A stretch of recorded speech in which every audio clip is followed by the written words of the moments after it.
pasatzeko. PowerPointa. Txoin nioen ja, bale.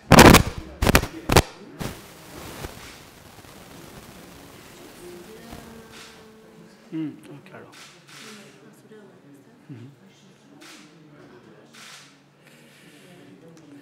Eta hemen telebista dela eta komuniko da mikrofonora hitz egitea, ezta? Bale. Ez nekilako zen mugimendu askatasun izango nun. Orduan, bueno. Bale, honekin, ezta? Bale, oso ondo. Erki, bale.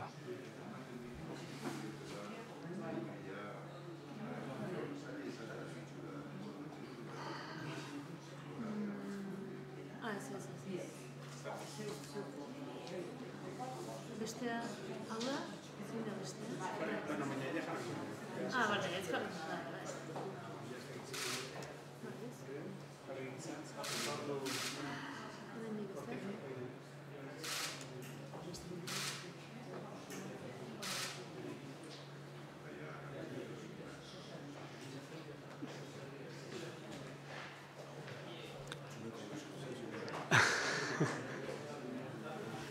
Txuleta hau.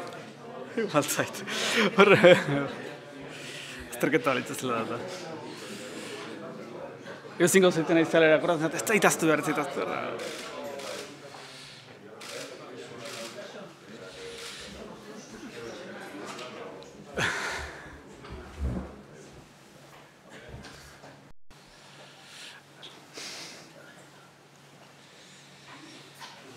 Kaixo, Ainoa.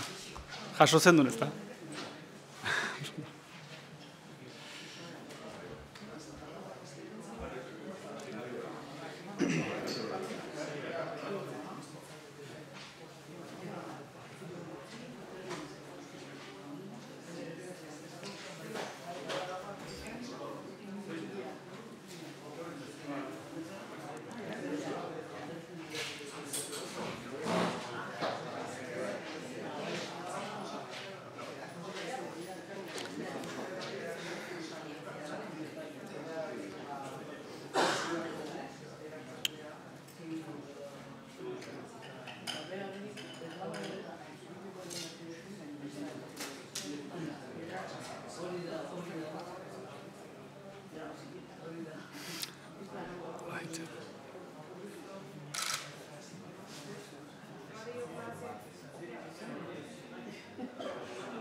Bai, horrein dut, talde txua horrein dut, bai.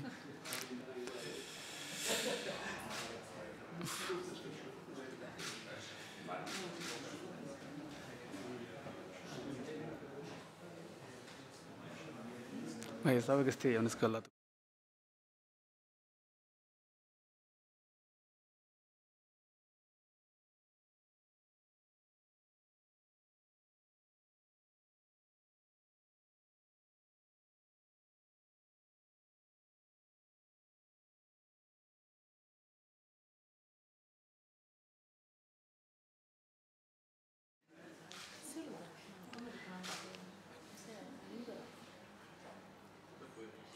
Juan Mari, hemen.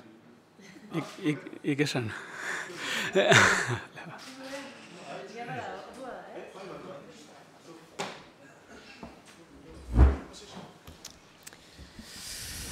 Arratsaldeon, ongi etorri, Martin Ugalde Foroko saio berri honetara. Juan Mari Larratek eskatu zian, Ibai Iztu eta Zurmendi aurkeztea, eta esango izuet oso laburpen txiki bat edo aurkezpen oso txiki egingo duela, baina gustuz egiten duela, zeneretzako liburu hau deskubrimentu handi bat izan da, ez? Eta hau da, topatzen duzun liburu horietako bat, eta esaten duzun eskerrak norbaitek idatzi duen. Ze hain zuzen, askotan, buruan izan, pentsatu, konpartitu, leku askotan da jende askorekin, baina hain garbi eta hain aratz eta hain ikertua jasoa sekula ikusi gabea, ez da? Beraz, alde horretatik, eskerrik asko, Ibai. Ez horretik. Aurkezpentxo bat egiteko, Ibai 77an, Zegaman jaioa, naiz eta kasualidadez edo, esango dugu, bertan zinatelako edo, baina beti Donostian bizi izan zara, ez? Gazte izan arte. Baina Zegama zuretzako garrantzitsua izan da, eta, horregatik esaten duzu, mantentzen duzula beti urtea eta jaioteguna jartzerakoan, jaiolekoa jartzerakoan Zegama aipatzen duzula, ez da? Ikasketaz biologoa, eta, giza zientziak beti interesatu izan bazaio ere, zientzia positiboek edo duten errealismoa esaten du berak edo errealitateari hurbiltzeko modu hori, horretaz edo horrekin txundituta, biologia ikastea erabaki zuen, ez da. Genealogiak ere zerbait esango duelakoan aipatuko dut, ama Joana Zurmendi, Zegamarra duela, eta irakaslea Aitor ikastolan izandakoa, eta aita Paulo Iztueta, aurkezpena hondirik behar ez duena, idazlea, filologoa eta makina bat ikerketa hizkuntzaren, herriaren, komunitatearen eta guztiaren bueltan egindakoa, ez da. Biologia ikasita gero, magisteritza ikasi zuen, pentsatuz biologo bezala bizibidea ateratzea etzela errexea izango, eta orduan irakaskuntzan urratsa emateko, eta hortan egiten du lan Gasteizen, Mendebalde Institutuan, DBH-ko gazteekin. Baina Aranon tesi doktorala ez den justu zientzia positibotako tesi doktoral bat, baizik eta giza zientzietakoa ez da. Liburuan ez erabat osorik, baina ia osorik biltzen da bere tesi doktoralaren mami guztia, ez da. Kultura baska versus euskal kultura, gaur emango duen hitzaldiaren izunberuera, naiz eta ikusten duzuen bezala gaur galdera ikurra eta harridura ikurra ere jarri dion baieztapen horri edo. Ibaik, zergatik aukeratzen du gai hau, berak esana da, nolabait, euskaldun gisa edo euskaliztun gisa bizitza normal bat eginez izanak, sortzen dizun kezkak, interesak edo jakin minak edo zeure eguneroko bizitza horri erantzun batzuk emateko gogo horretatik, iristen dela tesi doktorala gai honen bueltan egitea, ez da. Eta azken finean, liburu honetan galdera bat planteatzen du, edo galdera asko planteatzen ditu, erantzunak ere bai, zer da euskal kultura, ez da? Euskal kultura izan liteke euskeraz gainera beste hizkuntza batzuetan, beste hizkuntza horiek izango dira espainola eta frantsesa, euskal kultura eta kultura baska gauza bera dira, zergatik ezin dugu galdetu logikari edo normala litzatekenari jarraituz txineraz egindako kultura euskal kultura izan liteke, baldin eta hemen egiten bada, hor, nolabait, Ibaik planteatzen duena da, azken finean galdera guzti hauek nunbaiten kokatuak daudela. Badagoela marko ideologiko bat, nun galdera hauek logika batean kokatzen dituen eta egin daitezken, ezta? Eta logika hori bera dela, hain zuzen, gure kasuan, euskeraren normalizazio bidea edo, esan dezakegu, desnormalizazioa, eta aldi berean frantsesaren eta espainolaren normalizazioa, eguneroko normalizazioa, normalizatzen, baimentzen, eta logikotzat eta normaltzat ikus dezagun nolabait elikatzen gaituzten diskursoak direla, ezta. Bueno, uste dut gaur horretaz guztiaz hitz egingo dula, eta esan dudan bezala, galdera ikurra eta harridura ikurrarekin jarri ditu gaur liburuari izenburu ematen dion esaldi hori, kultura baska versus euskal kultura, eta, bueno, ikusiko dugu ze erantzun ematen ditun, ezta? Nola den hori. Bueno, Ibai, nahi duzunean, zure daitza. Bueno, eskerrik asko, Lorea. Bai, atxalde ondan hori, eta eskerrik asko neatortzegatik, lehenengo gauza. Bai. Eta, bueno, galdera ikurrana eta harridura ikurrarena galdetu dan ezkero, esango dugu, harridura horregin nahi dan gauza bat, edo egin nahi izan jokua zen alde batetik planteatzea, gure ustez pertinentea zala kultura baska, euskal kulturari aurrez aurre jartzea, eta beste aldetik pertinentea zala baita ere, seguru asko galdetzea, ea bat bestearen kontra egon bartzuetan, besterik ez. Ezta, galdera alde batetik arreta deitu nahi nuen, bikoiztasun hortan, edo parez parekotasun hortan, eta diferentzia hortan, da beste alde batetik diferentzia horrek derrigorrez kontrakotasuna adirazi nahi duen. Bueno, hemendiken aurrera saiatuko naiz, oin esan dako guzti hau, garatzen, xeetzen, aletzen, aldanik eta modurik soilenean. Bai, beraz, zuek preso balin bazadete, nire uste preso nagola, eta aurrera ekingo digu. Ea ba, has gaitezen. Esan dezagun, diskursuari buruz ere bada gaur egun izpidea, eta diskursuari buruz hitz egin barritzuet. Tesilanak edo normalean edo generalian galdera bat izaten dute abia puntua. Zu galdera bat plantatzen duzu, eta gero galdera horri erantzuten alegintzen zara. Nire kasuan, edo gure kasuan, abia puntuko galdera izan zen, ea posible zen euskal kulturarik, ea euskal kultura euskaraz bakarrik zen posible, ala frantsesez eta espainolez ere posible ahaltzen, ezta? Nik uste dut honezkero bere historia baduen galdera dela, eta bueno, baizu, neure animatu nintzen, galdera erantzuten alegintzera. Neure animatu nintzen hori erantzuten alegintzera. Eta bueno, gora bera danak eta ez ditut esango, baina labur-labur, laburtzearren edo labur bidez esango dut konturatu ginela edo ikusi genduela azken finean diskursoari buruzari ginela. Eta diskursoa zer da?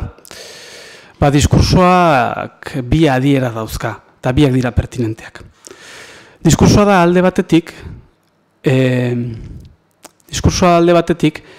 esaten ditugun gauzei zentzua ematen dioten edo ematen dion testuingurua. Eta diskursoa da beste alde batetik, horrek ere balio du, esaten dugunak ingurunean nola eragiten duen. Orduan, hau esanik zer da? Planteatu genuen ondorengoa zen. Galdera hau, euskal kultura euskaraz baino ez da posible, ala espainolez edo eta frantsesez ere bai galdera, dela galdera bat tipikoa, arrunta, hizkuntza ordezkapen bidean daukaten eta subordinaturik dauden herrietan. Hizkuntza ordezkapen bidea ez daukaten herrietan eta subordinaturik ez dagoen herrietan, ez da tipo ontako galderarik egiten, zentzugabea delako. Oda, zuk enuntziatu dezakezu, baina testuinguruak erantzuten ez duenez, testuinguru pertinenterik ez dagoenez, galdera hori erori egiten da zentzurik gabe. Beraz, diskursoa hori da. Gure diskursoa, kasu honetan, da herri subordinatu batena, hizkuntza ordezkapen bidean daukana. Eta hori dela eta galdera honek zentzua hartzen du. Eta esan du galdi berean, diskursoak badaukala beste aurpegi bat ere, eta da hitzekin egiten dugula, eragin egiten dugula.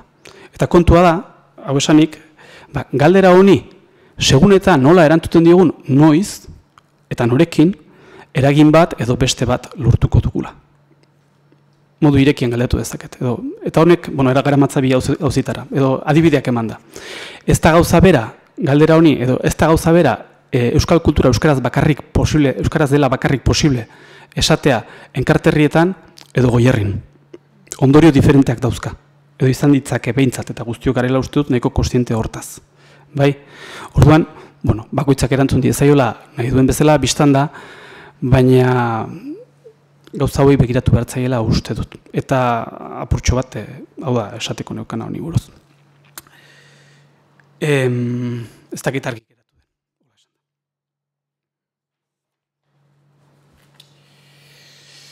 den. Nik diskursoari buruzko halako kokapen bat egin dut, diskursoa zer den, eta nire ustez galdera honi nola erantzun beharko litzaioken, edo galdera honi erantzuteak ere ondorio ezberdinak izango dituzkela, eta esan dut, baina esaten ari naizenak berak ere testu inguru bat behar du.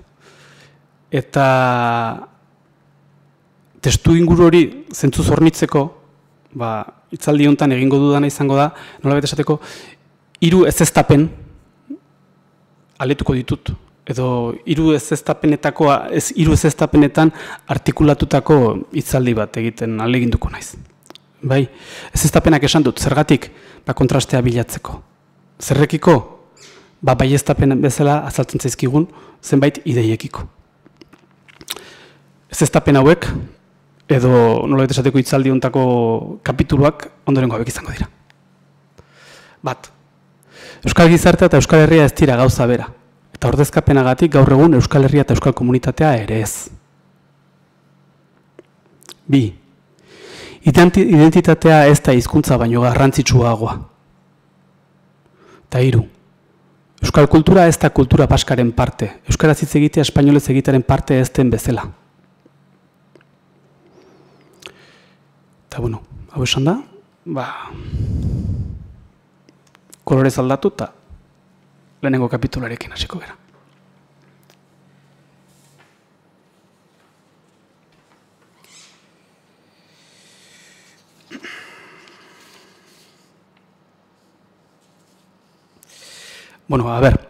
Euskal Gizartea eta Euskal Herria ez dira gauza bera, eta ordezkapenagatik gaur egun Euskal Herria eta Euskal Komunitatea ere ez. Hau, biztan da, eta honezkero hartuko zinetenez, esaten dut, zenbait kasuetan badirudielako Euskal Gizarteari buruz hitz egitea eta Euskal Herriari buruz hitz egitea gauza bera dela. Nik ez dut uste hala denik. Labur bidez, zer da gauza bakoitza? Niretzat behintzat. Gizartea niretzako, eta egia da modu erabat baino gehiagotan defini daitekela, baina gizartea da topagune bat, espazio bat. Hiritarrak elkarrekin bizi direneko espazioa. Eta normalean administrazio batek zehazten du. Herria zer da? Herria da herritar multzo bat. Bere burua herri identitate batetan errekonozitzen duen jende taldea. Gizartean hiritarrak dauzkagun bezala, herrietan herritarrak dauzkagu. Persona bat, gudanok, hiritarrak gara eta herritarrak. Bi gauzak. Hizkuntza komunitate bat zer da? Hizkuntza komunitate bat da hizkuntza bera erabiltzen duen jende taldea. Eta norbanakoen hizkuntzak zer dira? Norbanako bakoitzaren biografian sartzen diren hizkuntzak eta bereak direnak iruditzen zaizkionak. Asunto guztiz personala. Izan daiteke, etxean ikasi duen hizkuntza, bere herriaren hizkuntza, gizarteko hizkuntzak, Andrearekin erabiltzen duen hizkuntza, hori asunto personala da, eta zaio, nola desdeko inori aixola edo, ezin da inor hortan sartu.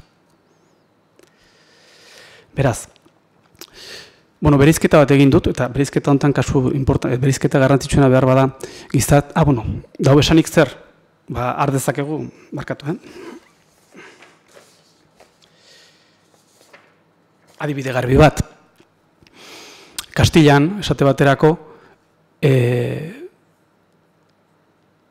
barkatu, gero aurrengoan esango izat. Honek zertarako balio dit? Bai. Honek balio dit normalkuntzari, lehen esan dit Euskarako irakasleak aldatu dela, da normalizazioa esan behar dela. Normalizazioari dagokionez ikuspegi bat, edo iritzi bat emateko edo borobiltzeko aukera ematen dit bereizketa honek. Eta zein da bereizketa hori? Normalizazioa abstraktuki hizkuntza minorizatuen normalizazioa era abstraktuan adirazten badakigu, hori definizio hori ateratzen da eskuliburuetan, ezta? Baina ez da hainbeste hitz egiten Euskararen normalizazioari buruz hitz egiten dugunean zerri buruz ari garen hizketan zehazki. Bakoitzak bere iritzi izango du, nik badu nirea, eta egia esan, eta egiten esaten ez dakit zeintzuk diren, zein iritzi den orokortua. Nik nirea emango dut, eta nirea hau da. Niretzako, Euskararen normalizazioa izango litzake, edo Euskararena ez, Euskararen da espainolaren eta frantsesaren normalizazioa ulertzen ditut, formula honen bidez. Gizarteko hizkuntzen ezagutza bermatzen den toki bat, eta herrien hizkuntzen erabilera sustatzen denekoa. Honek zer esan nahi du? Bueno, imaginatzen dudala gizarte bat, non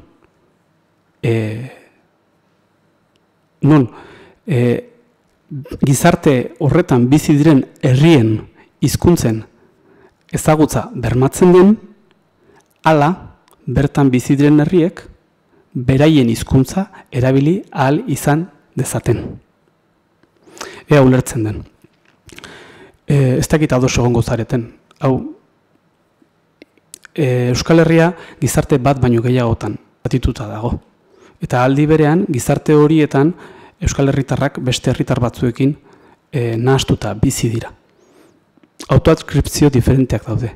Herri autoadskripzio diferenteak daude. Eta uste dudan ez behintzat, herri bakoitzak bere hizkuntza dauka. Bai? Beraz, hau esaten dudanean zer da, eta ez nahiz oso ateratzen formulazioa, baina, bueno,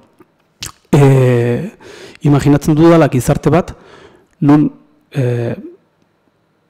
bermatua egongo litzaken ezagutza, unibertsalizatua, eta non erabilerarako autua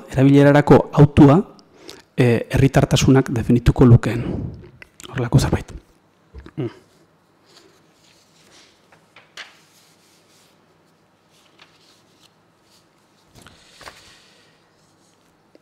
Kontrasterako, eta lehen eman behar nuen adibidea orain emango dut.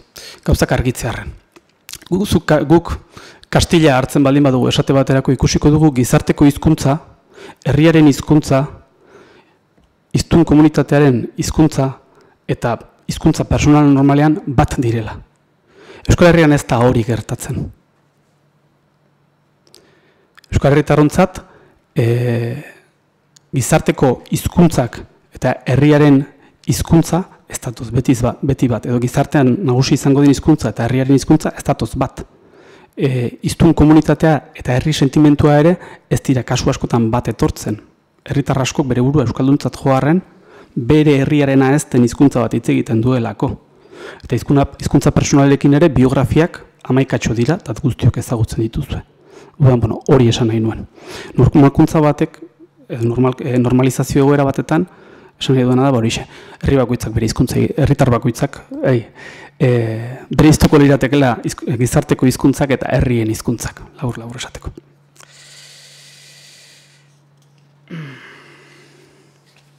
Konturatuko zineten baita ere, ko eta en atzizkiak bereizten ditu dela. Eta iruditze bereizketa importantea espainolez nekez egiten delako. Espainolez berdin esaten da lengua de la sociedad eta lenguas de la sociedad eta lengua del pueblo, baina ez dakizu oso ondo noiz ari zaren kori buruz eta noiz ari zaren eni buruz. Bueno, eta orduan, hau ere esango dut, normalizazioari buruz ari garen alik, hau idazten dugularik, gogoan daukaguna da, eta orain baten bati nunbait irakurri diot, gure institutuan ere zeo zer egin du horri buruz, uste dut, euslearen figura daukat. Ez dakite euslea zer den badakizuen. Euslea da, bueno, hizkuntza ohiturak aldatzeko erabiltzen den, edo erabili nahi den programa bat. Eta programa horretan persona batek hartzen du beti euskaraz egingo duenaren papera. Eta hala da rekonozitua besteen aldetik ere. Mundu guztiak badaki, arekin euskaraz egina ahal izango duela nahi baldin badu. Nik imaginatzen duena da, eta labur esateko, da, abertzalego bat euskaraz egiten duena, eta hala dinamika bat sortzen duena gizartean. Bueno.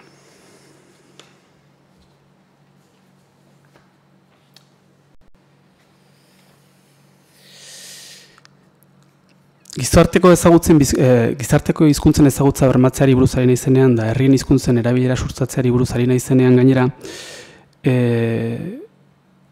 ari naiz zenbait ardura eta zenbait bete behar banatzeaz. edo banaketa hortan argiketa lan moduko bat egiteaz.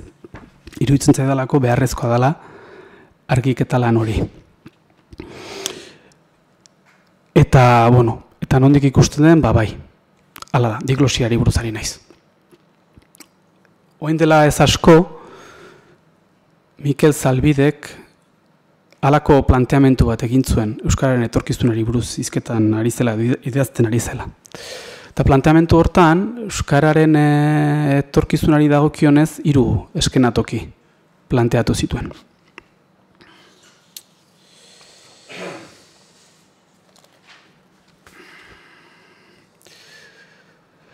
Eskenatoki horietako batetan esaten zuen. Euskarak erderi tokiak entzen die eta Euskal Herria euskaldundu egiten da. Bigarren eskenatoki batetan, erdarek Euskarari tokiak entzen diote, da orduan Euskal Herria erdaldundu egingo da. Euskal Herria zena, behintzat erdaldundua geratuko da. Eta 3. eskenatoki batetan, Euskarak eta erderek biek irauten dute.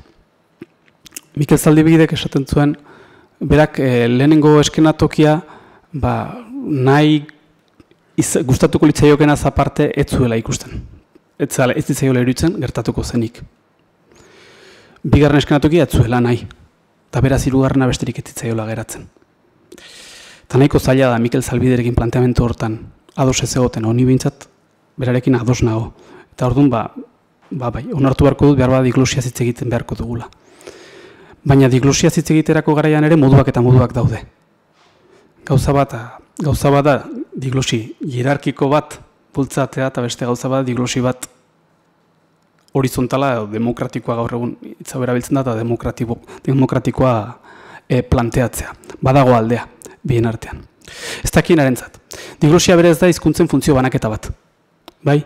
Eta historian zehar normalean funtzioen banaketa hau izaten da hierarkikoa. Hizkuntza batzuk erabili izaten dira gizarteetan goi mailako funtzio batzuk betetzeko, goi mailakoak esaten zaienak, konbentzionalki, jo ezagun administrazioko kontuak eta bar, eta beste batzuk beste funtzio batzutarako, etxerako edo kalerako edo danadalakoa. Eta esaten da, orduan hauek egonkortzen dira eta mendetan zehar irauten dute. Claro, mendetan zehar irauten dute oreka puskatzen den arte. Hierarkia bat ezarria dagoenez, normalean ordezkapenerako bidea ematen dute normalean. Nik ez dakit etorkizunean, baina momentuz behintzat, egindako planteamenduarekin, nik ikusten dudana da, herritartasuna bera funtzio gisa hartzen duen diglosi bat. Proposatzen dut, o ikusten dut, edo iruditzen zaitor diglosiari buruz hitz egin behar baldin bada, zentzu honetan hitz egingo nuke. Argi gera bedi, ez naizela gizarteko herrien arteko segregazioari buruz hizketan batzuk hemendik eta beste batzuk hortik. Hori esan gabe doa. Gizarte aski konplexua da, hori dan bezalakoa ulertu behar da, eta hori naizena da hizketan, grabietate zentro batzuk, printzipio batzuk ez hartzen dituztenak, eta handiken aurrera, eguneroko bizitza daukagu. Ezta? Eta esaten ari naizena, ez naiz, nolabait esateko, ez dut uste gaina airean eraikitzen ari naizenik. Zuek Katalunian bizi izan baldin bazarete ikusiko duzue, praktikan Kataluniako gizarteare termino hauetan deskribatu daitekeela. Hein handi batetan.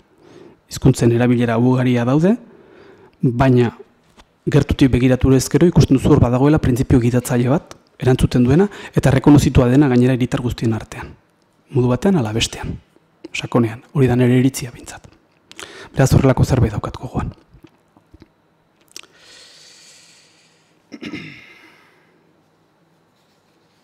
Eta aprobetxatuko dut galdetzeko.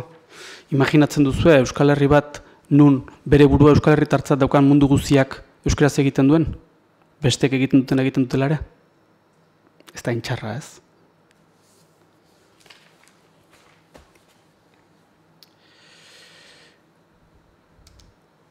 Arazoak zein dira? Egoera honi begira. Arazoak lehenengoa, handiena, badagoena, ez dagoela ezagutzaren bermerik. Ezagutzaren bermerik ez dago gizarteetan eta epe ertainera ere ez da aurri ikusten. Labur esan da, daramogun erritmoan, EAE edo Euskal Autonomia Erkidegoa erkidegoan elebitasuna erdi unibertsaltzera gerturatzen hasi dedin 40 urte pasako dira gutxienez. Eta Nafarroan eta iparraldean, euskara baimendua da gehienez ere jazarria ez denean. Beraz, hemen badago oinarrizko arazo importante bat. Lan politiko handia emango duena, denbora asko eskatuko duena, eta hobe izango duguna gainera umore pixkatekin hartu, ze bestela, benetan herri tristea izango gara. Eta hau da garrantzitsuena ziur asko. Baina nik batez ere bigarrenari buruz hitz egingo dut, ziur asko kasori gutxien egiten zaion hau delako, eta arreta ere merezi duelako. Batak ez duelako besteak entzen. Eta zein da? Erabilerarekiko aski atxikimendurik ez dela. Ez ikusten, ez aurrikusten, abertzalegoan. Eta badakit abertzale hitza bastante polemikoa dela. Ez abertzalea zer da, zein ez da, bakoitza nahi dan bezalakoa da abertzalea, nik abertzalea bere buruari Euskal Herritar esaten dionari ditzen diot. Labur esateko. Baita, espero dut, abertzale hitza erabiltzen dudan bitartean, zuek ere, adiera honekin ados egotea, irauten duen, nik izketan nahi zen bitartean bintzat. Orduan, hemen arazoa bigarren hontan, arazoa niri serio xamarra iruditzen zait, eta gainera apurtxo bat tabu ere bihurtua dago, ez dakit zuek entzun duzuen, behar bada Gipuzkoan ez da hainbeste entzuten, ez dakit. Zuek superbaskituarena ez dakit entzun duzuen. Hau gertatzen da, lehen gertatu izan da, orain gertatzen da, eta gertatu egingo da. Naiz eta ez den publikoki gehiegi esaten. Ez da arraroa, bere burua oso abertzaletzat daukan jendearen artean, euskaraz egiten tematzen denari superbaskito deitzea, edo taxelebre deitzea, edo gogaikarri deitzea. Arazo hori badago. Eta, alde batetik, positiboki begiratu dezakezu, badago ez, euskaraz egiten tematzen den jendea, eta hori gauza hona da. Baina hori ikusten da, badagoela erresistentzia bat ere. Eta aldaketa batekiko. Ezta? Ez kako txartean jarrita espainol gaiztuengan, baizik eta abertzaleengan. Eta hori hor dago, Patxizek ere elefante bat aipatzen zuen, elefante hori ere hor dago. Nola baita esateko. Eta beste arazoa da, baita ere apurtxo bat ez dakite zein hitzera erabili, etikoa edo morala. Eta da, zeitxura ematen dugun. Ze hemen euskararen ezagutza zabaltzen joan baldin bada, besteak beste nik esango nuke izan dela, abertzalegoak ala eskatu duelako. Ala eskatu du, eta batzuk gogo hobez, beste batzuk gogo txarragoz, baina zenbait jendek seriotasunez euskaraz ikasteko ahalegina egin du. Naiz eta bere burua Euskal Herritartzat bakarrik jo ez. Eta geroz eta gehiago dira, batez ere eaen. Eta dere eduan pila bat. Eta ahalegin hau benetan da serioa. Eta ez da serioa aldamenetik jende honek ikustea bere hizkuntzatzat euskara aldarrikatzen duten abertzaleak espainolez nola egiten duten ikustea. Ze jende honek euskaraz ikasi du, nire ustez behintzat, da muinean, euskaldunekin euskaraz egin ahal izateko, ez die beste zer aportatzen. Lana eta esaten da, baina guzti horren atzekaldean, argudioa jarraitzen balin baduzu da, euskaraz ikasten da euskaldunekin egiteko. Eta euskaldunek egiten ezpaldin badute, ordan iritsiko da momentu bat, nun, lehertuko den galdera hau, guk zertarako ikasi dugu euskaraz. Eta hori nik uste dut egosten ari dela. Institutetan lan egiten duenak, badaki galdera horiek sortu egiten direla. Eta galdera horiek erantzun egin behar izaten direla. Orduan, arazoak dauzkagula.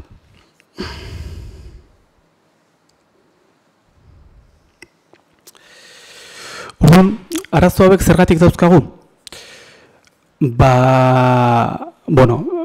Ezagutzari dagokionez eta ezagutza bermatzeari dagokion arazoa daukagu, oso arrazoi politiko nabarmenengatik eta nik ez dizuet azalpen handirik eman behar. Indar korrelazioa nolakoa den, balakoak izango dira bermeak. Abertzaletasunak indarra daukan tokietan erresagoa izango da ezagutza bermatzea, ez daukanetan baino. Ezta? Konparazioa argia da. iparraldea eta EAEren artean adibidez. Hala ere ez dugu gehiago landuko. Bigarrena da interesantea. Edo bigarrenean zentratu nahi nuke behintzat. Zein da? Bueno, nik esango nuke nola baitere hemen zerbait gertatu dela hizkuntza politiketan. Eta da hizkuntza gutxitua, euskara, gizarteko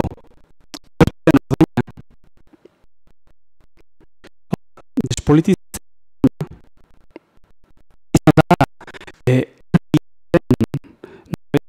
euskararen erabilera herriaren auzi izateari utzita norbanakoaren auzi bihurtzea izan dela, ezta? Eskatu da, bai, ados dago, ados gaude. Egingo ditugu euskara gizarteko hizkuntza bihurtzeko politikak, baina horren trukean despolitizatu zazue eta arau honen arabera esplikatu zazue, ezta? Orduan, horixe gertatu da. Herriaren ideia gaur egun badirudi gainera erdi parregarriare bihurtzen da zenbait jendearentzako, ezta? Herriaren ideia hori, nire ustez hain importantea dena, alde batetara uzten da, eta hitz egiten da gizarteari buruz eta norbanakoari buruz soilik. Zer gertatzen da? Horrek uzten duela hizkuntza baten erabilera nolabait esateko euskarririk gabe. Ezta herritartasunik gabe euskalduntasuna subidentitate bihurtzen da. Ze argi, italierak, alemanak, ingelesak, frantsesak, espainolak, hizkuntza horiek guztiek badaukate herri lotura bat, herri erreferentzia bat. Izango da Italia, izango da Mexiko, izango da Argentina, izango da Espainia, izango da Quebec. Hizkuntza horiek guzti horiek herri nortasun bati loturik daude. Euskarak hori egiten ezpaldin badu, por defecto, subidentidade bezala geldituko da. Eta subidentidade bezala gelditzen balin bada, Euskal Herria subhizkuntza bezala geldituko da euskara. Nik hala uste dut, eta esango nuke gertatzen ari denean, honek baduela zer ikusirik.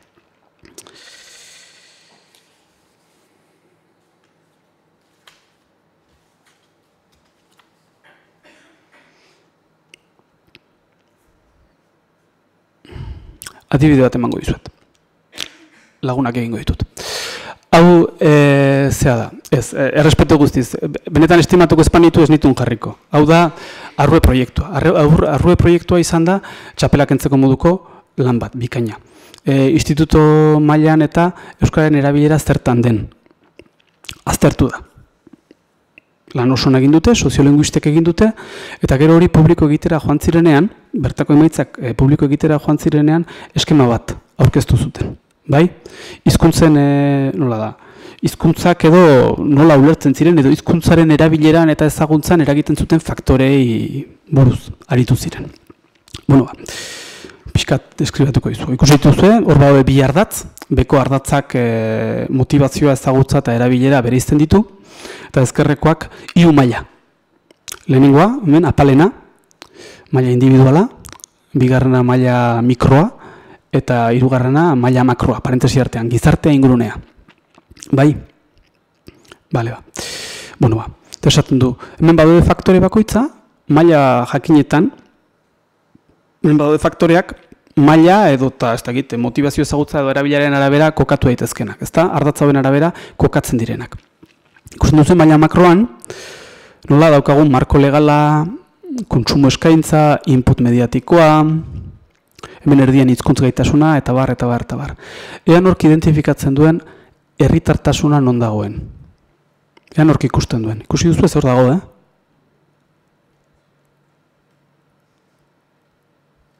Hor dago. Ikusi, maila individuala, identitate kolektiboak. Hori herritartasuna esatea da. Bai? Hori herritartasuna esatea da, baina estatu nazioa daukan herri baten ikuspegitik. Estatu nazioa daukaten herriek ez daukate bereien identitate auzitan jarri beharrik. Hori beti dago maila makroan. Orduan eskema batzuk erabiltzen dituzte minori buruz hitz egiteko. Eta minorien identitate kolektiboak izaten dira historia personala. Bai? Ba, hemen ikusten duguna da euskal soziolinguistek ari direla estatu nazioa dagokien eskemak erabiltzen euskararentzako. Identitate kolektiboa herri nortasuna izan da, hemen euskararen bizio herritzea, egin dire indar guzti hauek, alegin guzti hauek, ikastolen sorrera bera ere ez izan da. Maila individualen eraman den borroka? Bueno, borroka hitz potoa da, baina ez dakit, ahalegina. Nik neu behintzat, identitate kolektiboak, hau da herritartasuna, maila makroan jarriko nuke, alaxe ateratzen zait. Eta egia esan ez dut ikusten arrazoirik hori maila individualen hartzeko.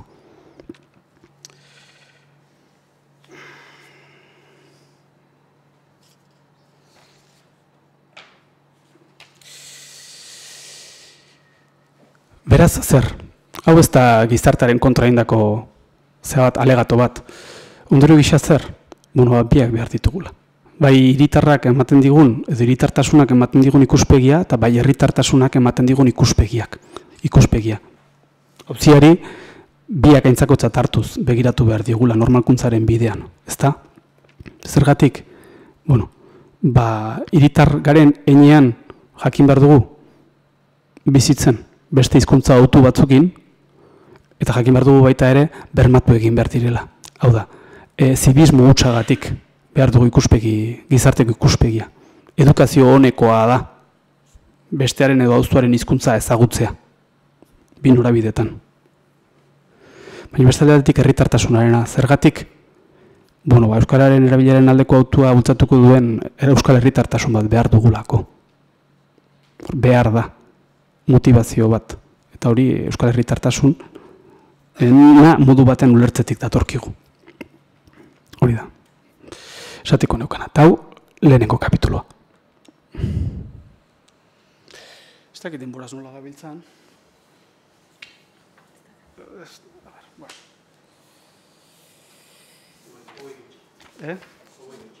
Hogei gutxi. Orduan zenbat denbora? 20 minututxo?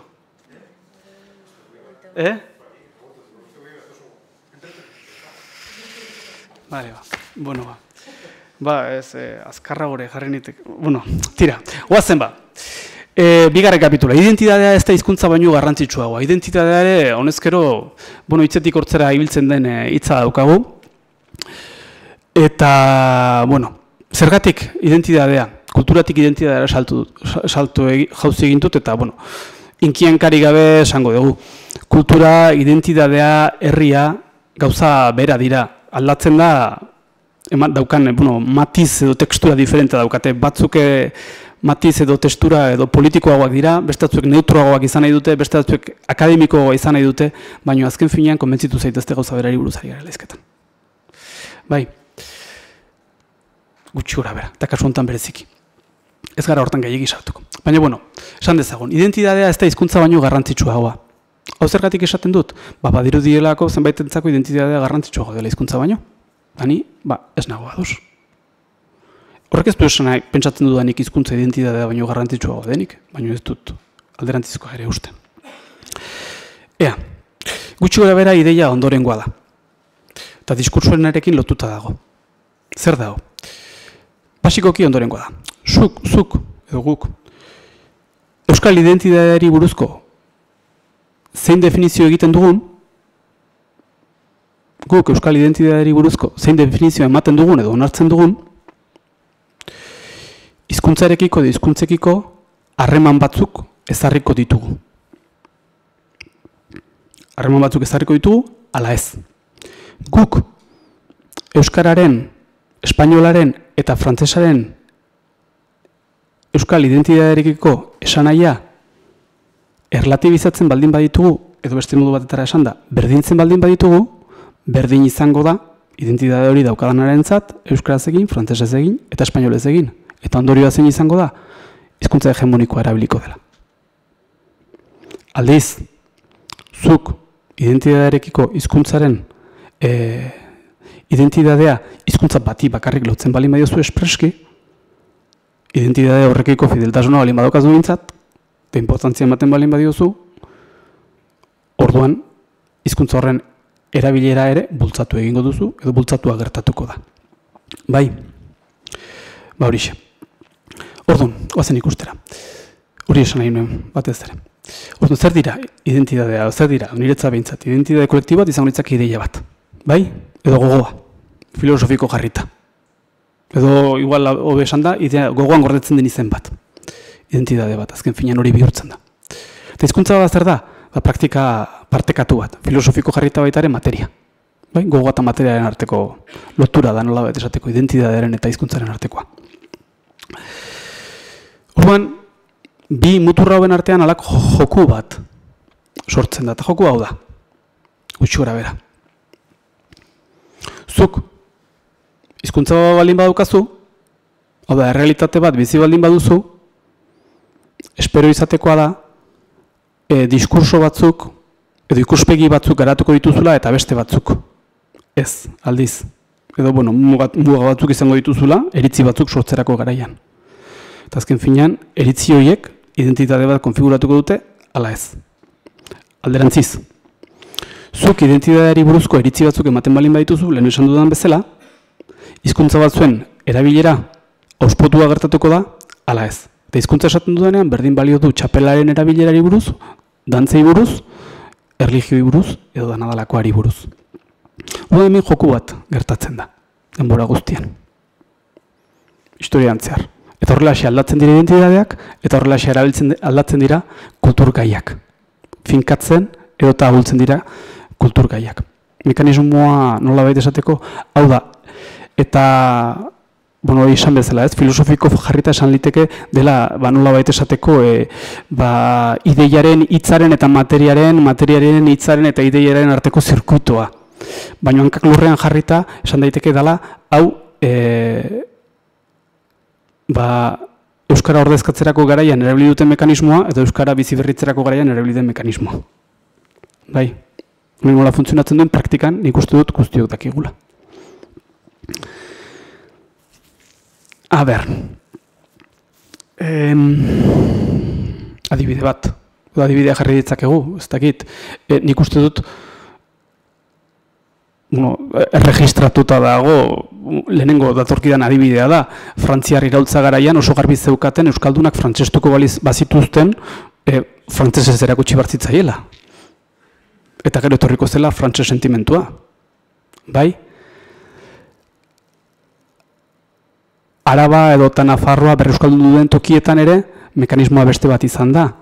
Landu da, identitatearekin lortzen ziren zenbait ezaugarri, jendea, Araban eta Nafarroan baskotasuna bera ere desagertua zegoen garaian, lehenengo izan da, lan bat basko zirela, baskotasunera erakarri izan da jendea, eta hortik iritsi dira batzuk hizkuntzara. Beraz, zirkuituak bi modutara funtzionatzen duela, esan nahi nizuen honekin. Orduan, bueno, joku hau da. Ze gertatzen da jokunek trampa bat daukala. Bai? Eta trampa zein da? Trampa da, euskal kultura euskaraz bakarrik da posible, ala espainolez eta frantsesez ere bai, bezalako galderek, hasieratik bertatik, hierarkia bat ezartzen dutela. Nolabait, konbentzioa bihurtu da, ez da galdetzea, identitate hau zerrekiko dago lotuta. Trampa da, berez existitzen ez den hierarkia bat ezartzen duelako, ez da? Abia puntutik, identitatea hizkuntza baino importanteagoa bihurtzen du. Zu galdetzen balin baduzu horixe, lehen esan dudan bezala, ez da? Euskal kulturarekiko, euskal identitatearekiko ze importantzia dauka hizkuntzak. Galdetzearekin bakarrik aurreritzia ezarri egiten duzu. Guri hemen inporta zaiguna da ebaztea, ea gure identitatea zein den. Ezta? Asuntoa da, beste norantzan ere galdetu daitekela, eta hain legitimoa dela.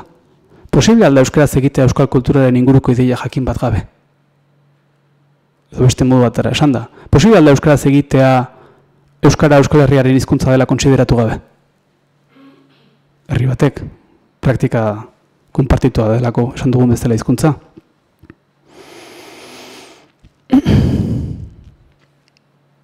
Jokuak horrela funtzionatzen du.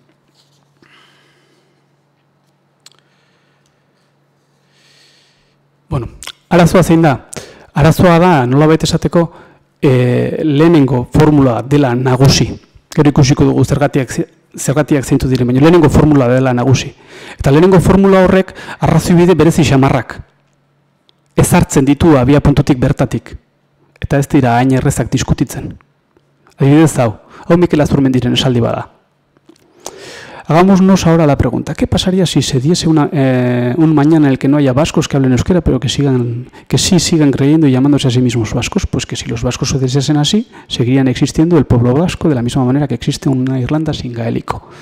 Bai? Bueno, hemen trampa bat baino gehiago dago.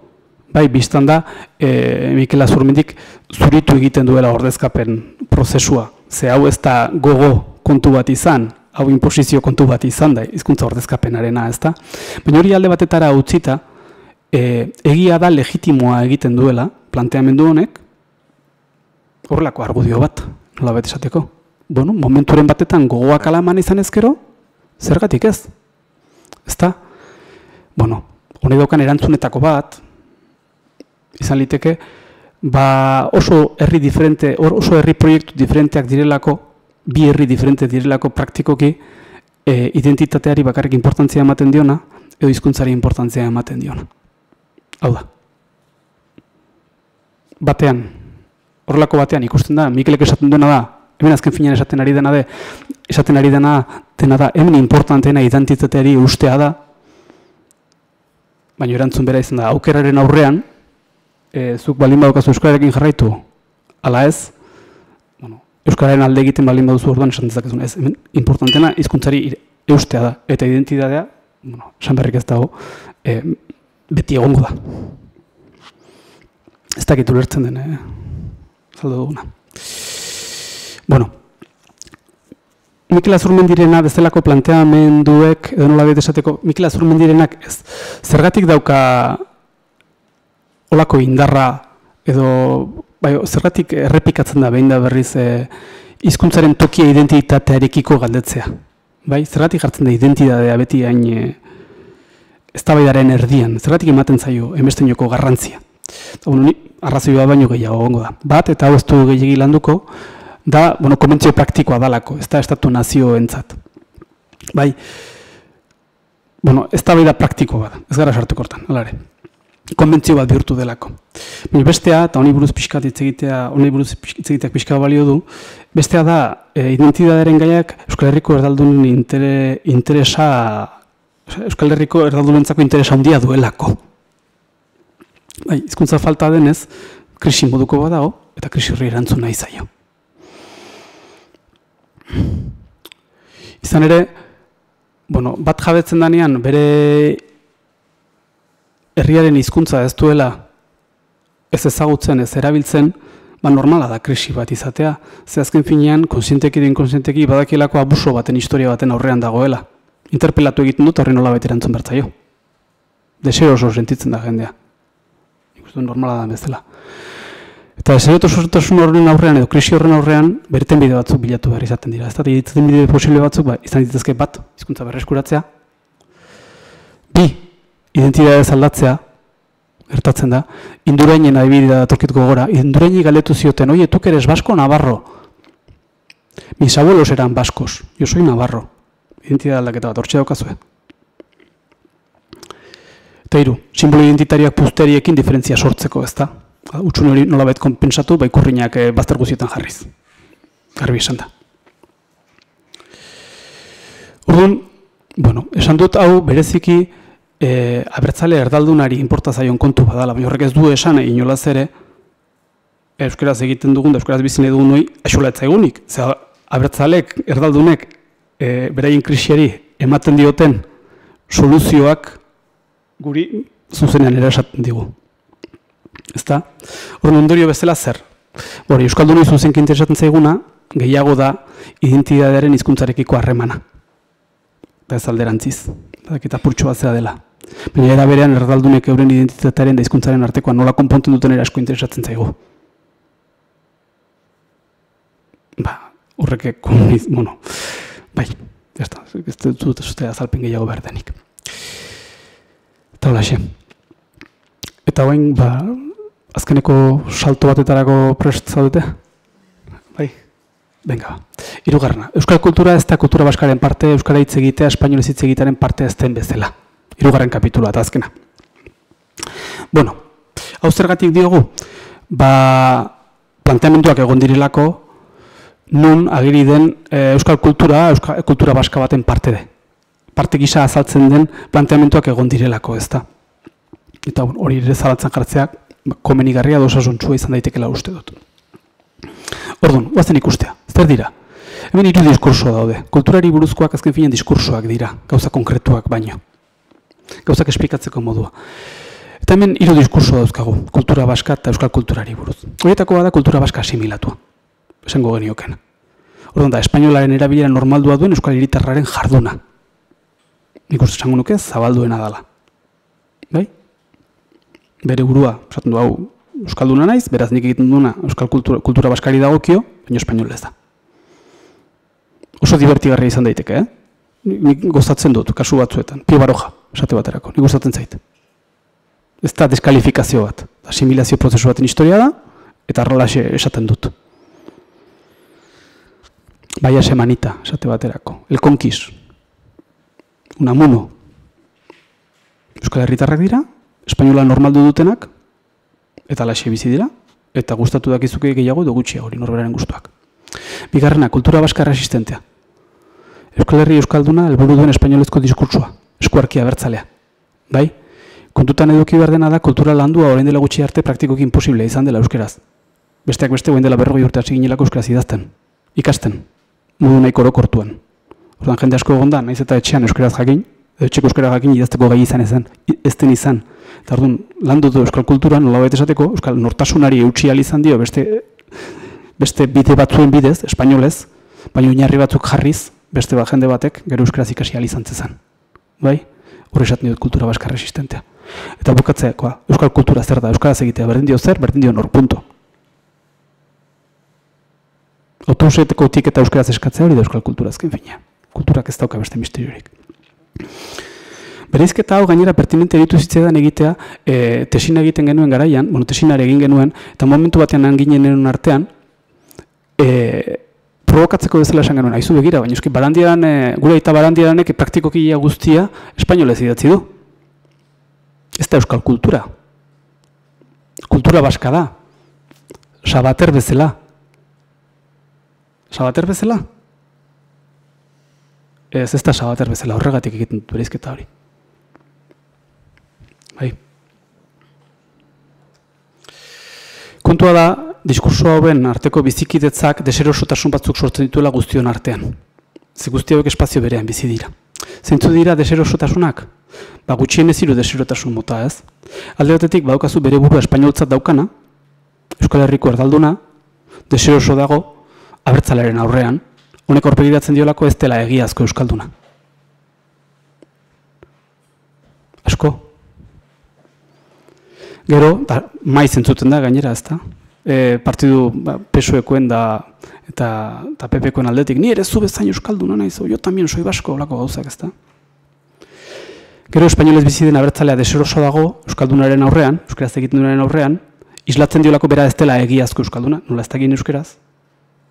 Hala sentitzen du, ez da inor gorpegiratzen dionik, baina hori bizi dugu. Eta gero gaudegu, euskaraz bizi dena deseroso dago erdaldunaren aurrean, gutxingoa delako, eta zentsuratzen zaiolako, euskaraz egiteko autua ez dela euskalduna errealarena. Zun horazoaz? Ez duzu ikusten hemen danok erdalduna garela, hala. Ez dauka etorkizunik. Zeitz egiteak, superbaskito. Orduan konponbidea zein da? Zailok bere garaian euskararen planean, adibidez, plantatu zuen konponbide hau. Ezta? Elkarrizketa interesgarri baten ondoren, nola betesateko oso erantzun interesgarria ematen zuen, ez da esan zuen, begira. Hemen bazegoen, elkarrizketa bat zen, eta elkarrizketa horretan gaizki ulertu bat eman zen Zailoren eta kazetariaren artean. Eta auzitan jarri zen, ea zein termino zen egokiagoa, basko ala euskal. Eta Ramon Zailok nolabait erantzun zion horrela. Baskismo hitzak euskal nortasuna lantzeko jarrera aktiboa dakar. Euskaraz, arazoa da euskal erroa hizkuntzarei bakarrik lotzen zaiola. Eta horrek murriztu egiten du interpretazio eremua. Hizkuntzara erakartzeko ez da ez zuzen, ez komenigarri inolako zerrikiturik ustea. Euskaldunago, ez hain euskaldunago mailaketari. Nortasunak mantso aldatzen dira.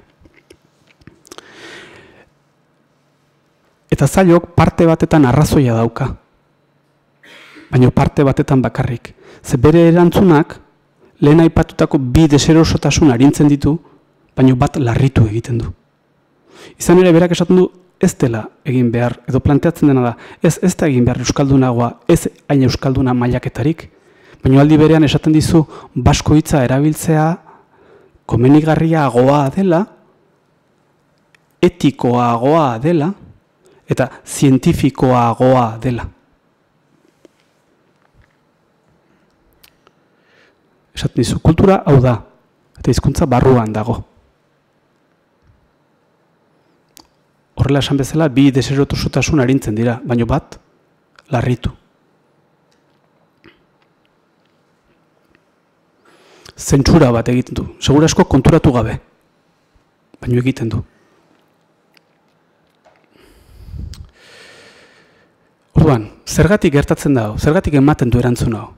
Bueno, erdigune hartu dela ordezkapenaren erruz, kultura identitatea kosta ala kosta, identitate krisia zabaldua delako, erdaldunen artean, hori arintzeko edo horri erantzun bat emateko beharrak hartu delako erdigunea, eta pentsatu delako ezagutzaren auziari, lehenengo auzia erdaldunarentzako ezagutzarena da, ezagutzaren auziari baskismoaren bidez erantzun ahal izango zaiela. Hau da, baskismoa zabalduko da, nortasunak aldatuko dira, eta hola behar bada jendea hurbilduko da euskararen ezagutzera. Zuzena da, nire ustez. Baina realitatearen parte bat bakarrik. Ze gertatzen da? Horren trukean, ez egin direla baskismoak izan ditzaken arriskuak. Eta zeintzuk dira? Segun baskismoan hola ulertzen den, espainolaren erabileraren normalizazioa ekarri dezakela. Euskararen erabileraren normalizazioaren bizkar. Eta uzten duzula, aldi berean, korrontearen kontra euskaraz egiten ari dena nolabait esateko, bere praktikari bermea edo babesa emango dion diskurso bat gabe, nortasunaren inguruko diskurso bat gabe. Bata, hartzen du baskoa bihurtzen da guztiaren zentrua, erdigunea, eta euskalduna bihurtzen da zerbait guzti subordinatu nolabait esateko. Itzia arrunto egitako atera biltzarren. Orduan, ondorio gisa eta bukatzeko. Begira, baskismoa eta euskaltasuna helburua zein den biak dira arrazoizkoak. Biak arrazoitu daitezke eta biak dira zentzuzkoak. Baskismoa ona izan liteke ezagutzara erakartzeko bistan da. Baina pozoina da erabilera sustatzeko.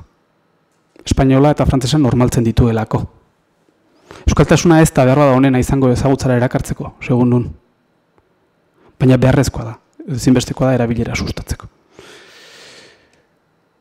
Eta beraz, airean geratzen den galdera ondorengoa da, ezta?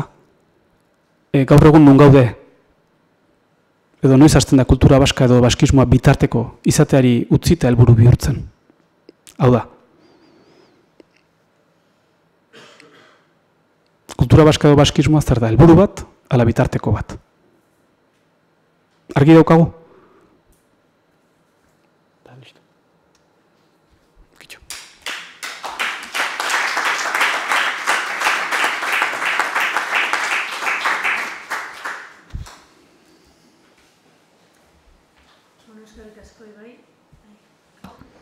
Eskerrik asko.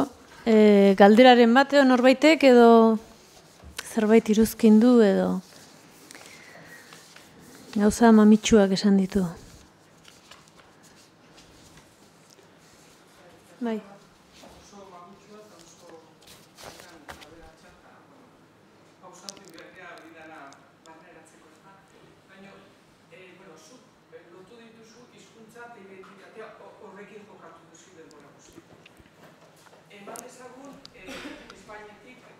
Zira doala, joan dian bestela, jendia joan izan da lanera. Bai. Espainol hori Frantzian, frantzesa ikasi behar izan du, han bizitzeko. Baina bere identitatea beti espainola izan da. Ez du hartu identitate frantzesa. Ez da frantzestu maila horreta. Frantzestu da hizkuntzaz, baina ez da frantzestu, gutxienez lehen belaunaldia. Ja bigarrenak eta hirugarrenak, ja ez da beste asunto bada. Orduan, guk kanpotik datozen horiek, ja ez hemen dauden baskoak, baizik eta kanpotik datozen horiek. Nola, hizkuntza hori zer esan behar diogu? Euskalduna izan nahi badezu hizkuntza ikasi behar dezu? Edo hemen bizitzeko hizkuntza hori beharko dezu? euskera beharko dezu hemen bizitzeko. Zen frantzesak ez diete eskatu, frantzesa jartzen dut, frantzia bezala, adibide bezala, frantzesak ez diete eskatu hasiera batian frantzestea, baizik eta hizkuntza ikastea. Gero etorri behar zirenak, batzuk frantzes bihurtuko ziren, eta beste batzuk, frantzesa baino frantzesago, gainez. Bai. Osea, adibide asko da, bals bera. Edo segituko dute espainolak izate. Bai, hor Frantzian nik ikustu duan konparazioa ondorengoa da. Frantzia da herri bat estatua duena eta hizkuntza hegemonikoa duena, ezta? Orduan, hor adibide ona da ikusteko identitateari buruzko nola egin daiteke, nola oso erresa den frantsesa izanez, identitateari buruzko oso diskurso irekia edukitzea. Hau da, esan dezakezu begira. Nor nahi datorrela ere, sentitu dedila nahi duen bezala, guk frantses gisa hartuko dugu. Ez digu bat ere kalterik egingota. Badakitelako goiz berandu. Inor baino frantsesago bihurtuko direla, urrengo belaunaldiak, ezta? Hemen ez dago lakoiek. Ez dago estatu naziorik, eta kontua da, hizkuntza ordezkapena martxan dagoela, ezta? Horren aurrean, zer egin, nik ikusten duena da, hor bilan daude. Bata ez asimilatuak izatea, eta beste gauza bada, datorren jendea integratzea lan neurrian, bintzat. Orduan, Edo euskera beharrezko izatea pertsona horrentzat hemen bizitzeko. Bai, nola da, hoxe, eta ordu nola egiten da hizkuntza bat beharrezko izatea, ezta? Karo, horre nola egiten da hemen esaten denean, esan du gaina administrazio ezberdinetan banatuta gaudela, ezta? Ordu nola egiten da hizkuntza beharrezko egitea, bai. Honi buruz gauza da baino gehiago daude. Da nik analisi bat egin dut, soluzioak nahiago du soluzioak taldean bilatu, hemen jarrita pontifikatzen hasi baino. Ez daukat zeik, baina nola da. A ber, batez ere esatezkeotan edo, nik esaten dudana, begiro. Nahi nuken ideia dago gelitzea begira. Berez, hemen bizi behar duen onalitzake, hemen bizi duen edonork sentitzea onalitzake, hemen bizi den edonork sentitzea euskaraz egiteko beharra, hemen bizi den talde handi batek euskara darabilelako.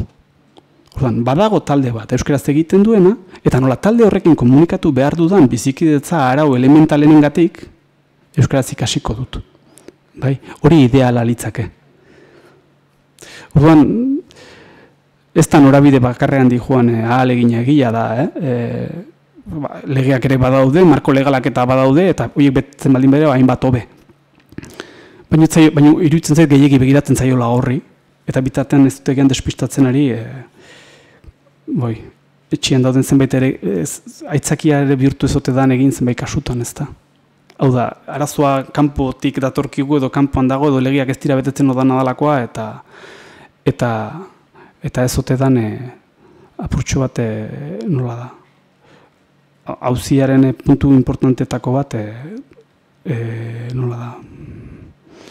Izkutatuak gelditzen ari. Eta lehengora itultzen naiz, eta da, bere buru Euskal Herritartzat daukatenen Euskararen erabilera, kezkatzen hau bereziki. Ez, adibide hori jarri detenian, eta egia da, esan dut kanpoti datozen horiek. Ez dut esan nahi arazoa horiek sortzen duteli. Baizik eta arazoa bertan dauden ez euskaldun hoiena, horiek dakarte arazoa. Hemengo pozoia, aipatu duzu lehen pozoia, nire ustez izan da, hasieratik hemen esatia aukeran ditugula hizkuntzak. Hori da, erroan dagoen, sustraian dagoen akatsa, nire ustez. Aukeran ematen badezu, aukeran, aukeratu egin du. Diglosiari buruz ginenean edo, aukerarena, aukera hitzari buruz, berdefinitu ingo nuke ez da. Bai, aukerakoa da zein hizkuntza erabili, baina ez da aukerakoa zein hizkuntza ezagutu. Esate, hain zuzen ere ez, hizkuntza bat ez ezagutzea, bertan gizartean erabiltzen den hizkuntza bat ez ezagutzea, erabakitzen duzun momentutik aldamenekoari erabiltzeko aukera kentzen diozulako. Orduan, eta bueno, bai.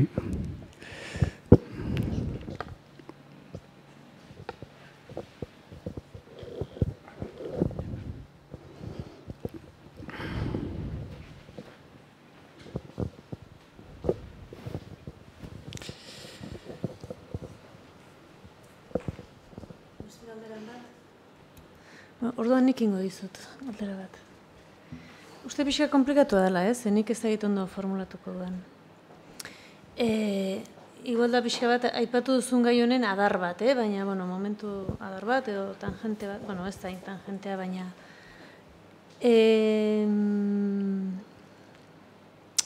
Bueno, momentu honetan, badaukagu beste debate bat, edo indarra hartzen nahi dan debate bat gure artean, eta da independentziarako sujetu politikoa sortzearena, eta sujetu politiko horrek, ez dakit, hiritarra izan behar duen, badirudi hiritarra izan behar duela, eskubide sozialei lotua eta hainbat balorei lotua, balore aurrerakoiak eta nahi dan guztia.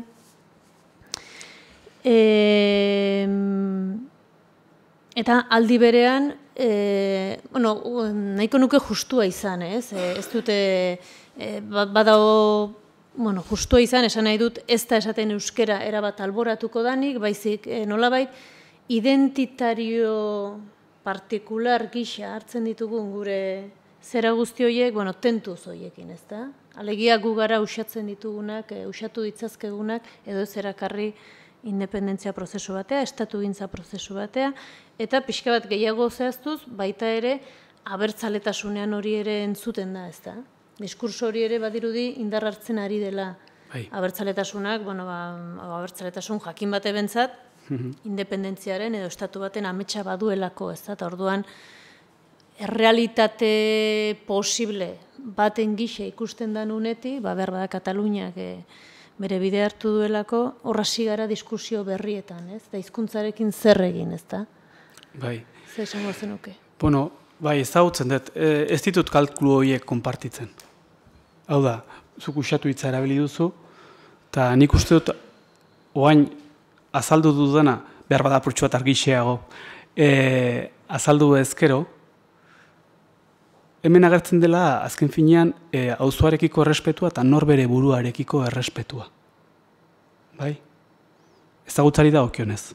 Eta herri batek bere hizkuntza erabili behar duela esaterako garaian, abertzalegoaren aldarrikapena horrek izan beharko luke, bere buruari begira, ez kanpora begira, lehenengo bere buruari begira, hori esateak adierazten duela norbere buruari zaion errespetua erakusten dela. Eta normalean jendeak errespetatzen du bere burua, errespetatzen duen jendea. Konpartitu ideia horiek ala ez. Ez gara oso urrutira iritsiko. Usatu bildurrez esan nahi dut, gauza horiek alde batetara uzten eta disimulatzen edo. Alegintzen azten balin bagara, ez dut uste. Nik pentsa nire kalkulo horiek ez zaizkit ateratzen. Ze gainera horren atzekaldean, lagun batekin, horri buruz aritu nintzen launen batekin, da respetu guztiz diot, baino, iruditzen zait dala apurtxo bat, saiatzea besteak baino apurtxo bat azkarragoa izaten, eta ez da hori kontua, ez gara besteak baino azkarragoak. Edo, independentistak ez dira bintzat besteak baino azkarragoak, besteak bezain beste bai, baino azkarragoak ez. Eta badaki guzarriotara egaren jolasten danok. Legitimoa da eta legitimidade hori irakutsi behar da. Eta proiektu bat, aurkeztu behar da, nun mundu guztiaren aukerak errespetatuak izango diren. Ez dakit honekin erantzuten dudan. Ez dakit dara da. Hor ikusten da, hori, alako zerbait, ez da, bai, zuk esan duzun planteamentua da, ez da, goazen hau alde batetara uztea ala jende gehiago erakarriko dugulako. Nik ez dut uste hori alde batetara utzi behar denik jendea erakartzeko. Zergatik ez da etorriko jendea. Inorri etzaio, inori alegia, Euskararen aldeko, Euskararen erabileraren alde egiteagatik nor usatuko duzu. Ez dugu esan independentzia ez dela proiektu herritarra baizik eta zibikoa. Ez dakit, batak ez du besteak entzen. Ez dakit, egia esan, nekatu xamar iritsi naiz puntu ontara, eta gaina honi buruz ere desente hitzein dut, eta ezin dizute erantzun borobileik eman, baina hortik handi joa, ez? Labur. Nik uste dut abertzale gisa, eta jendea gainera, abertzale ez direnak ere espero dute abertzalek euskaraz egitea. Eta uste dut, abertzalegoak euskaraz gehiago egingo balu, abertzale ez direnak ere gehiago errespetatuko lituzketela abertzaleak. errespetatzen dutena baino gehiago, koherentzia erakutsiko luketelako. Lehenko ideiara itzultzen nahi. Jendeak errespetatzen du bere burua errespetatzen duen mundua. Bere burua errespetatzen duen jendea. Eta bere hizkuntza erabiltzen ez duen herri bat, zaila da saltzen.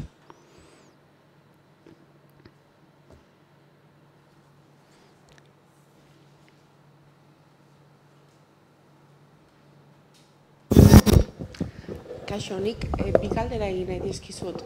Gaur egungo egoera ezta, orokorrean Euskal Herrian, egoera politikoa, kulturala, bueno, orokorrean esan nahi dut, ezta. Irutze zaizue, galdu nahi. Ai, barkatu, galdu nahi. Ez que oso txarra nahi galdera egiten. Benetan, esan nahi dut, gaurko egoera ikusita, ezta, baikortzearete pentsatuz euskalduna jungo dala pixkat egoera dagoen bezala, hau da, urteetan eongea Euskal Herria euskalduna eta euskara eongea egoera baten. Azken urte hauetan, eta gaur egun kokatuta, gaude egoera konkreto baten, ezta? Politikoki eta era guztietara, ezta? Pixkat iraultza ez alderantziz, transizio bat, bueno, berdin da. Irutze zaizue hori izalitekela egoera honen aurrean euskararea jungo dara aurrea, osea, evoluzionatuko dula ere, edo ni zuri entzun da, irutze zait ez zaudetela baikor, ezta? Irutze zait kezkatia zaudetela, ezta? Agian ez genduke pentsatu behar euskara ere dagoela guk denok bezala pixkat inpas baten, ezta? Pixkat zaiez, osea, euskara ezin duzu herri batetik askatu, bertan dago, orduan, ez zaizue iruditzen, baikor zaudete, ez dakik galdera, oso txarra nahi galdera. Nik uste dut, baiet, badagoela posibilidad, ni eszeptikoa naiz, nahiko eszeptikoa nahi, gauza dian bezala, momentu enten bintzat bai. Eta esan dezun hori, eta bukaran esan dezuna, herri batetik, euskara herri batetik askatu dana dalakoa. Nik uste dut iritsi daitekeela euskara hizkuntza Euskal Herriaren ideiatik disoziatuko da momentua. Zatituko dana, normalizatuko dana, bueno, esan ez bitu, baina hori, bai, euskaraz egin nahi dutenen hizkuntza da, euskara, baina ez gehiago, ez? Nik uste dut hori iritsi daitekeela. Eta geroz eta normalagoa izango dala. Eta geroz eta zailagoa gerta daitekeela, geroz eta zailagoa izatea, horren kontra, kontsentsu hori zabalduko dela, eta gutxiengo bat izango dela, bai, euskara zen, Euskal Herriaren hizkuntza talako gauzak esaten hasiko zala. Hasteko posibilitateak nik uste dut badaudela. Orduan, bueno, bai, egia esan nahiko eszeptikoa naiz. Baina, bueno, nire iritzia da, hori guztiz personala da. Ni kalkulu batzuk egiten ditut, ez zaizkit ateratzen, baina, bueno. Hori alde batetik, eta guen ja, apurtxo bat, marzianada bat esango dut, baina ez hainbeste. Uste dut aparte, ontaz aparte, aro berri baten atarian gaudenaren itxura guztia dauka. Oso garai bereziak datozkigu. Iraultza teknologiko ikaragarria dator, eta gizartea, eta herriak, eta danok asko aldatuko gara. Eta euskalo zer datorren. Aldaketa nik, bueno, hori pixkatu, esan dut marzianada esamarra da, baina ez hainbeste. Batzutan sensazioa daukat, hortzen mugan tsunami bat ez dute datorren, eta ez dakiz zer pasako den. Tsunami bat, hau da, gauza guztiak hankaz gora jarriko dituna, baina ikusiko dugu. Hori ere, hola, esateko baneukan da. Eta bigarren galdera zan, nola baite zuek intezuen ikerketa ez da, edo idatzi dezu liburua, beste batzuk imateat ulertu dizutenez, kokatu dezue ikerketa, zenituen hipotesisak eta bar, kokatu dezue landa eremu baten, edo Euskal Herrin orokorrean, edo juntzeate hiriburueta, edo, osea, ez dakit, diagnostiko orokor bat egin dezue Euskal Herrekiko, zenzuk esan dezu, Naparrok daukala bere identitatea noski ez da, eta eukiko du, gustokoa du ez, pentsatzen de badula ez, baina Arabak eta denak dute bere identitatea ez da, baina nire galdera da, bueno, galdera indizut ez, nun kokatu dezue, bakarrik kokatu dezue, osea, Euskal Herri osoan indezue ikerketa, diagnostiko batera iristeko, edo landa eremua banatu duzue hiriko egoeratik edo? Bueno, egia esan, tesian nola da, badago ikerketa kuantitatibo bat, hau da, zenbakiak eta hartzen direneko zea bat, generalean diskurso bati buruzko, ikerketa bera diskurso baten sorrera da, kontzeptu batzuen argitzea, ez da, eta hori egiterako orduan, egia da, Euskal Herri guztia izan dut gogoan, ez da, bai iparraldea eta bai hegoaldea, nola bete esateko, bidedasoaz alde bat, bi aldeak. Ikerketa kuantitatiboa egiterako garaian liburuan ez da gertzen, beste bada, hor ego Euskal Herriko puntuak hartu ditut. Datu estadistikoak eta ego Euskal Herrikoak daudelako, iparraldekoak lortzea zaila da. Eta zuk gero komentatu duzu ez da, euskal identitatea eta hizkuntza ez da, nik ere nire iritzia daukat ez da, eta niretzako herri txikietan edo landa eremuetan euskal identitatea euskararekin lotuta dago hizkuntzarekin ez da, hori dakigun bezala ez da, baina hiri handietan edo handixogotan edo zenbat eta handixogon agian ere itzalpean dago ez da, euskalduna eta euskara ez da. Orduan niretzako agian zure lehen esan dezuna ez da, tsunami baten aurrean igual gaude ez da, niretzako guten baldin mazea landa eremu eta igual hor euskal identitatea ez da galduko ez da, baina klaro, eta euskerarez oso bizirik dagoelako ez, nire iritzia bai. Baina hiri handi baten zenbat eta handigoa irun bateak utemazea galdu itezea, hor euskera galduta da, abertzalea eta euskalduna, galduta kakotxo tartean ez da. Esan nahi dut hor itzalpen baten dagoela ez da, orduan iruditzen zait importantea dela ez da, hizkuntza bat bizkaitarra edo baztanekoa ez daukaz ikusirik, baina euskal identitatea edo herria edo euskara herri txikitakoa izan edo irungoa izan ez daukaz ikusik ez da zenbakiak, ez kuantitatiboki eta ez kualitatiboki ez da. Iruditzen zait, nik hausnartu izan dut eta niretzako gauz batzuk ezin dituzu aldatu ez da, irungo egoera euskararekiko, euskaldunentasunarekiko ezin dezu aldatu ez da, baina herri txikian ez dago aldatu beharrik ezer ez da, hor dago hor bizirik dago ez da, eta luzatu gonitzek ez da. Eta iruditzen zait, desberdintasuna izugarri ongo litzekela ez da, baita erabidean ere bai ez da. Eta bukatzeko esan nahi nuke,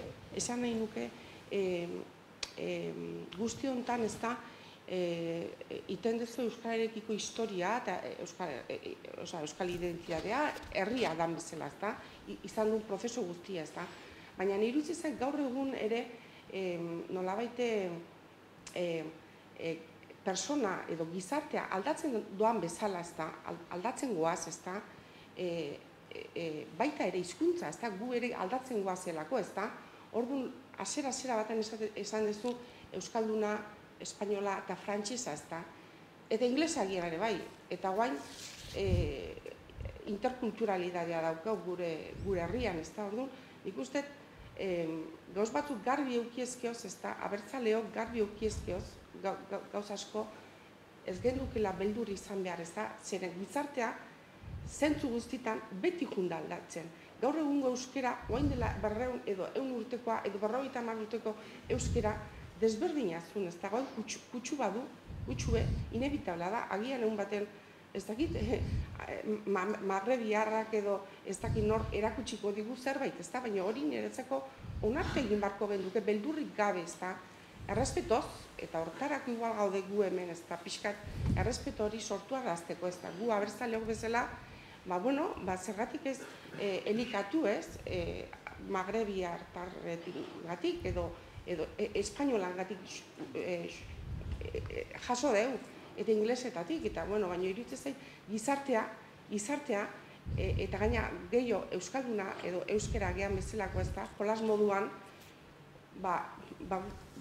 hori ez, zerbait naturala dela, aldatu iten da dena, ez da, gizarte aldatu iten da, pertsona aldatu iten da, eta zergatik ez gure hizkuntza aldatu, zergatik ez gure hizkuntza pentsatu behar dugula ere inglesa pixka bat, ez, usurpatu pixka bat, eta mendik eta handik ez, hori pixka da bukaera hau, hausnarketa modu batean, ez da, gizarte aldatzen dara, eta hizkuntzare bai, eta onartu behar deula, bakarrik muga batzuk ere jarri behar ditugu, ez da, bai guk euskaldunok eta bai politika mailan, eusko jaurlaritzan edo erabakitzen dutenak, ez da, plangintza. Zerbait erantzuna duzu, Ibai? Vale. Beste galderaik edo, badago, norbaitek?